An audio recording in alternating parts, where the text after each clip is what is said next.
പറഞ്ഞു കേട്ടേക്കുന്നത്. ഇതൊക്കെ എനിക്ക് കാവനാട്ട് എൻ്റെ അമ്മായി പറഞ്ഞിട്ടുള്ള അറിവേ എനിക്കുള്ളൂ. പിന്നെ മകയിരം, തിരുവാതിര ഇതൊക്കെ കുളിക്കാൻ പോകുന്ന കാര്യങ്ങളാണെങ്കിൽ രാവിലെ പറഞ്ഞു വരുമ്പോ കുറേശ്ശെ കപ്പൽ വരുന്നു ഞാൻ പറയാം. കാർത്തിക തൊട്ടേ ഇപ്പൊ കുളിക്കാൻ പോവാറുണ്ട്. കുളിക്കാൻ പോകുമ്പോ കണ്ണെഴുതി കുറിയിടാനുള്ളത്, പലക, കിണ്ടി ഇതെല്ലാം കൊണ്ട് പോവാറുണ്ട്. എന്നിട്ട് കുളിച്ചു കഴിഞ്ഞാൽ കോടി അലക്കിയതാണ് മകേ തിരുവാതിരയാണ് ഈ കോടി അലക്കിയതുകൊണ്ട് ഉടുക്കണതും തോർത്തണതും. കുളിക്കാൻ ചെല്ലുമ്പോ തന്നെ വിളക്ക് കൊളുത്തി വെക്കും. എന്നിട്ട് കുളി കഴിഞ്ഞ് അലക്കിയത് കൊണ്ട് തോർത്ത് കയറി പലകയമ്മ ഇരുന്നിട്ട് കണ്ണെഴുതി ഇട്ട് ചൂടി അങ്ങനെയാണ് ഇവിടങ്ങളിൽ കാണുന്നത്. പിന്നെ പുത്തൻ തിരുവാതിര ആണെങ്കിൽ 4 വെച്ച് ഉണ്ണുന്ന സമ്പ്രദായം ഉണ്ട് രോഹിണി മുതൽക്കേ എന്നാണ് പറഞ്ഞു കേട്ടിട്ടുള്ളത്. എന്റെ അറിവിലുള്ള കാര്യമല്ല, ഞാൻ ഉണ്ടായിരുന്നു എന്ന് പറയണേ. എനിക്ക് അറിയുന്ന കാര്യങ്ങൾ ചെറുതായിട്ട് പറയാണ് ഞാന്. പിന്നെ സന്ധ്യക്ക് മകേരമാണ് എട്ടങ്ങാടി, അതായത് മകേപ്പാട്ടാണ് ഇവിടങ്ങളിലൊക്കെ പറയുന്നത്.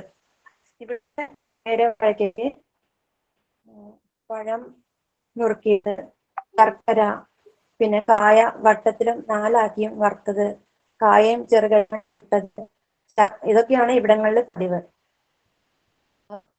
രാവിലെ നേരത്തെ എല്ലാവരും കൂടി കോവിലേക്ക് പോകും. ഈ സാധനങ്ങൾ അലക്കിയതും തോർത്താനും കൂടിയിടാനും എല്ലാം കൊണ്ടാണ് പോവുക. വയറ്റിലിട്ടിട്ട് വിളക്ക് കൊളുത്തിയിട്ടാണ് പോവുക. 108 തുടിച്ച് കുളിക്കാറുണ്ട്. തുടിച്ച് കുളിച്ചാൽ സുഖിക്കെ പറഞ്ഞു കേട്ടിട്ടുണ്ട്. അങ്ങനെ അതൊക്കെ തുടിച്ച് കുളിച്ചു കഴിഞ്ഞാൽ കണ്ണെഴുതി കുറിയിട്ടിട്ട് വയക്കിലിട്ട് കൊണ്ടാണ് അടക്കും കുരു ഉണ്ടാവും. അത് മുല്ലയ്ക്ക് ഉള്ളതാണ്. മുല്ലയ്ക്ക് ഇല്ലെങ്കിൽ ഇടാന്നാണ് ഇവിടങ്ങളെ പറയാറ്. പിന്നെ തിരുവാതിരയ്ക്കാണെങ്കിൽ തിരുവാതിര തുടങ്ങുമ്പോ അത് ഇവിടങ്ങളിലൊക്കെ 101 വെറ്റിലയാണ് മംഗല്യ സ്ത്രീകൾക്ക്. കുട്ടികൾക്ക് പെൺകിടാങ്ങൾക്ക് കണക്ക്. അപ്പൊ ഈ 3 പ്രാവശ്യം വെറ്റില അതിലിട്ട് കടിച്ച് തുപ്പിയിട്ട് പിന്നെയാണ് എണ്ണ ചെയ്യാൻ തുടങ്ങുള്ളൂ. വിളക്കും നിറയും വെച്ച് അതിന്റെ മുന്നില് തുളസിയില് വെറ്റില, അടയ്ക്ക ഇതൊക്കെ വെച്ചിട്ടാണ് എണ്ണ. പിന്നെ ഈ മകേരത്തിന് പറഞ്ഞ പോലെ തന്നെ തിരുവാതിരയ്ക്കും ഈ 101 തുടിക്കലും എല്ലാം ഉണ്ട്.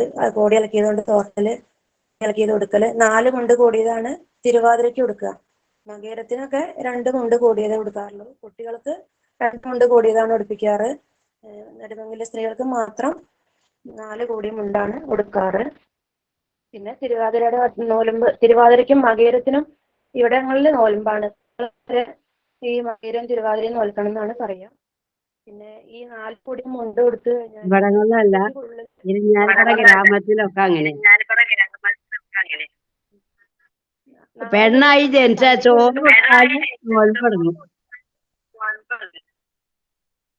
ഈ 4 കൂടി മുണ്ട് സന്ധ്യയ്ക്ക് ഉള്ളിൽ മാറണം എന്നാണ് പറയാറ്. അത് മാറുന്നതിന് മുമ്പ് തന്നെ മംഗലാതിര പാടി കളിക്കുകയും ചെയ്യും. അതുപോലെ തന്നെ ഈ പേരവാഴയ്ക്ക എന്ന് പറഞ്ഞതിന് ഈ സാധനങ്ങൾ, ഈ ഒരുക്കിയിട്ടുള്ള പഴം, ശർക്കര ഇതെല്ലാം ഉണ്ടല്ലോ, ഇതിനെല്ലാം കൂട്ടിയെടുത്തിട്ട് ആദ്യം പെൺകിടാങ്ങളാണ് ഇരിക്കുക. അത് കഴിഞ്ഞാൽ പുത്തൻ തിരുവാതിരക്കാരുണ്ടെങ്കിൽ ആദ്യം പുത്തൻ തിരുവാതിരക്കാർ ഇരിക്കും, ഇല്ലെങ്കിൽ പെൺകുട്ടികളാണ് ഇരിക്കുക. ആദ്യം ഇരുന്നിട്ട് ഇതെല്ലാം എടുത്തിട്ട് ആദ്യം വിളക്കും നിറയും വെച്ചിട്ടുണ്ടാവും. വിളക്കും നിറയ്ക്കും ആദ്യം ഇടും. അത് കഴിഞ്ഞിട്ട് കിഴക്കോട്ട്, തെക്കോട്ട്, പടിഞ്ഞാട്ട്, വടക്കോട്ട് ഈ ക്രമത്തിൽ, പിന്നെ മുകളിലേക്ക്, താഴെ ഈ ക്രമത്തിലാണ് ഇത് ഇടാറുള്ളത്.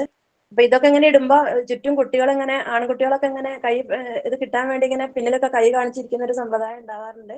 രസകരമാണ്. അപ്പോൾ എന്നിട്ട് അവസാനം നമ്മൾ കഴിക്കുമ്പോഴാണ് എല്ലാവരും കൂടി വായ്ക്കുരവ ഇടുക. പിന്നെ തിരുവാതിരയ്ക്ക് എന്ന് പറയാൻ പൂച്ചൂടലാണ്. അത് ഞങ്ങൾക്ക് പാതിരാപ്പൂ ചൂടുന്ന രാത്രിയല്ല, കുളിച്ചു വന്ന് മുല്ലയ്ക്കവതിയുടെ മുന്നിൽ നിന്ന് 4 ദിക്കിലാണ് പൂ ചാർത്തേണ്ടത്. വിളക്ക്, അറ, അമ്മിക്കൊഴ,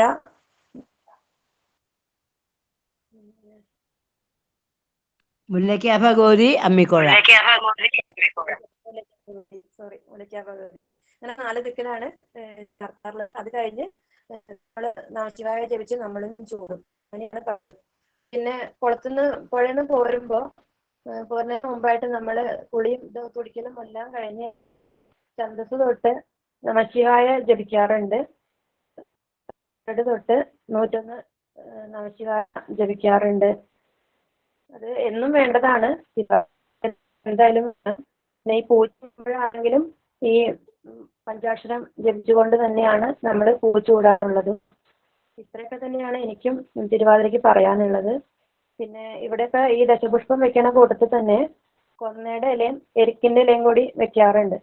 അതിൽ കൊന്നയ്ക്ക് ഒഴിഞ്ഞിടാറുള്ളൂ. ഈ എരിക്കില വെച്ചത് ചൂടാറാണ് പതിവ്. പിന്നെ കൂവ പായസം ഉണ്ടാക്കി കഴിക്കാറുണ്ട്, ചുട്ട് കഴിക്കാറുണ്ട്. ഇത്രയും ഒക്കെ തന്നെയാണ് എനിക്ക് അറിയാവുന്ന കുഞ്ഞു കുഞ്ഞു അറിവുകൾ. കുറേ തപ്പൽ വന്നു, ഓർഡർ അനുസരിച്ചല്ല പറഞ്ഞത്. ഒരുപാട് തെറ്റി. എല്ലാവരും എന്നോട് ക്ഷമിക്കുക. കുഞ്ഞുമായി സഹായത്തിന് ഉണ്ടായതുകൊണ്ട് ഞാൻ രക്ഷപ്പെട്ടു. കരിക്ക് ഇളനീരും പഴവും കഴിക്കാറുണ്ട്. കരിക്കും പഴവും കഴിക്കുന്ന സമ്പ്രദായം കൂടി ഉണ്ട്. അത് കുളിച്ച് വന്നിട്ട് ഇങ്ങനെ തന്നെയാണ്, വിളക്കത്തിരുന്നിട്ട് തന്നെയാണ് കഴിക്കാറുള്ളത്. ഉപസ്തരിച്ച് ഉപ്പിട്ടിട്ട് അത് 3 പ്രാവശ്യം കഴിക്കാം. പിന്നെ കുളിച്ച് വന്നാല് കുടം നിറയ്ക്കുക എന്ന് പറഞ്ഞൊരു സമ്പ്രദായം കൂടി ഇവിടങ്ങളിൽ കാണാറുണ്ട്. വെള്ളം കോരി ഒരു ചെപ്പ് കുടം നിറയ്ക്കും. എന്നിട്ട് അടുത്ത് വരുന്ന ആളാണ് അത് കമഴ്ത്തി കളയുള്ളൂ, നമ്മൾ കമഴ്ത്തില്ല. അങ്ങനെയൊക്കെ ഇവിടങ്ങളിൽ കാണുന്നുണ്ട്. ഇവിടുത്തെ ആചാരങ്ങൾ അങ്ങനെയൊക്കെയാണ്. ഇനി എന്തെങ്കിലും വിട്ടുപോയോന്ന് അമ്മായി ഉണ്ട് ഇതില്. അമ്മായി പറയും ഇനി എന്തെങ്കിലും വിട്ടുപോയിട്ടുണ്ടെങ്കിൽ. ഇവരൊക്കെ ഉള്ള കൂട്ടത്തിൽ എനിക്ക് പറയാൻ ഒരു യോഗ്യത ഇല്ല. ഇവരൊക്കെ ആണ് നമ്മളെ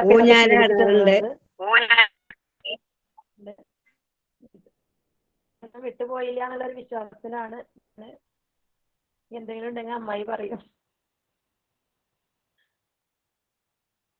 എല്ലാവർക്കും നമസ്കാരം. ഇത്രേ എനിക്ക് പറയാനുള്ളൂ.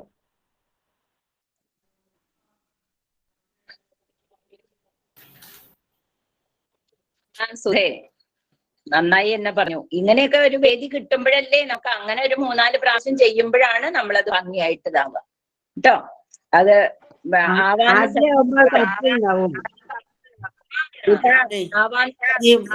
വളരെ സന്തോഷം. എന്തായാലും ചില ചിട്ടകളൊക്കെ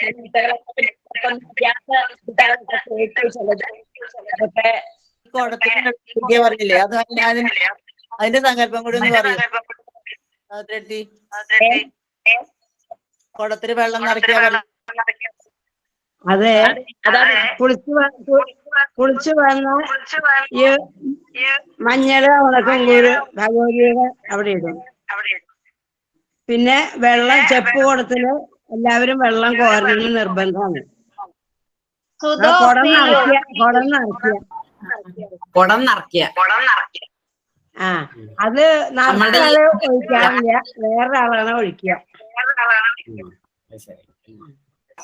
അതിന്റെ സങ്കല്പം എന്താണോ? സങ്കല്പം ഒന്നും ചോദിച്ചിട്ടില്ല. അങ്ങനെ കാണാനുണ്ട്. അതുകൊണ്ടാ ചോദിച്ചത്. ഒരു ശിവനെ പറ്റിയിട്ടുള്ള ശിവന് ധാരയൊക്കെ പ്രധാനാണല്ലോ, അതിന് വെള്ളം കോരാന്ന് എന്താണെന്ന് അറിയില്ല. അങ്ങനെ കണ്ടിട്ടുണ്ട്. എനിക്കും പുതിയ അറിവാണ്. അതെ. പിന്നെ ഭസ്മവും ഉപ്പും കൊണ്ടുവയ്ക്കാറുണ്ട്. പൂവ് ചൂടുമ്പോ ഭസ്മം കോരിയിടും, ഉപ്പ് കുറച്ചിട്ട് കോരും. അത് എന്താ അതിന്റെ പ്രാധാന്യം എന്നൊന്നും അറിയില്ല. ഉപ്പ് പ്രധാനപ്പെട്ടതുകൊണ്ടായിരിക്കാം അത് കുറച്ചിട്ടാണ് പോരാറ്. അങ്ങനെയാണ് അമ്മായി എനിക്ക് പറഞ്ഞു തന്നത്.